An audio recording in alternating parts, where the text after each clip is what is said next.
ہے کیا قربانی قرض لے کر کی جا سکتی ہے؟ عادل حسین کشمیر سے۔ ہاں، قربانی قرض لے کے بھی کی جا سکتی ہے، بشرطے کہ قرض اتارنے کی پوری صلاحیت اور طاقت آپ میں موجود ہو۔ یہ نہیں کہ قرض لے لیا تو جس سے لیا وہ پورے مہینے آپ کو وہ بیچارہ ساری سال ہی آپ کو صلواتیں سناتا رہے کہ پی گیا قرض لے کے۔ تو قرض ادا کرنے کی اگر پوری قدرت ہے تو قرضہ لے کے بھی آپ قربانی کر سکتے ہیں۔ قربانی واجب کس پر ہے؟ وہی 5 چیزوں کا نصاب ہے: سونا، چاندی، مال تجارت، یعنی مال تجارت کہتے ہیں جو مال بیچنے کے لیے خریدا ہو، اور کرنسی، اور ضرورت سے زیادہ سامان۔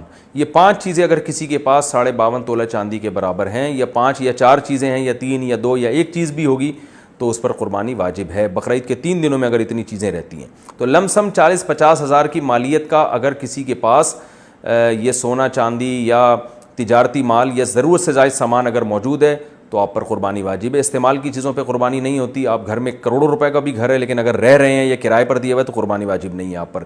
گاڑیاں 10 رکھی ہوئی ہیں لیکن سب استعمال میں آ رہی ہیں تو قربانیاں واجب نہیں ہیں، لیکن ایک بھی گاڑی ہے جو پورے سال کھڑی رہتی ہے، استعمال میں نہیں آتی، تو پھر قربانی واجب ہے آپ پر۔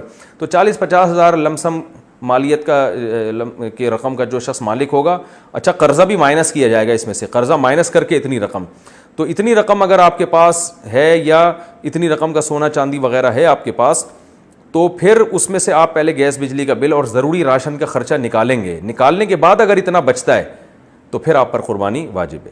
خواتین کے پاس سونا ہوتا ہے، ان پر بھی قربانی واجب ہوتی ہے، کیونکہ سونے کے ساتھ اگر 1 روپیہ بھی ہو تو پھر سونے کا نصاب نہیں ہوتا، پھر چاندی کا نصاب دیکھا جاتا ہے۔ تو اگر 1 تولہ سونا بھی کسی خاتون کے پاس ہے، بقرعید کے 3 دنوں میں کسی دن بھی آ گیا، اور 1 تولہ سونا اور اس کے ساتھ 1 روپیہ بھی اگر ہے اور قرضہ ورضہ بھی نہیں ہے، تو پھر ایسی خاتون پر بھی قربانی واجب ہے۔ آج کل خواتین قربانی نہیں کرتی، وہ کہتی ہیں کہ ہم سونا بیچ کے قربانی کریں گے، ہم پر واجب کہاں ہے؟ تو سونا تو ضرورت کا ہے۔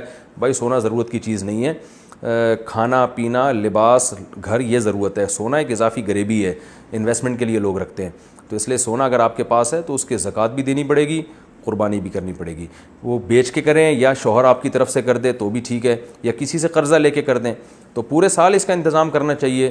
قربانی، صدقہ فطر اور زکوٰۃ، یہ 3 چیزیں تو واجب ہوتی ہیں، تو پورے سال جو ہے اپنے پاس اتنے رقم مہینے میں جوڑ کے رکھنے چاہیے کہ جب یہ چیزیں واجب ہوں تو آپ شرعی ان حقوق کو ادا کر سکیں۔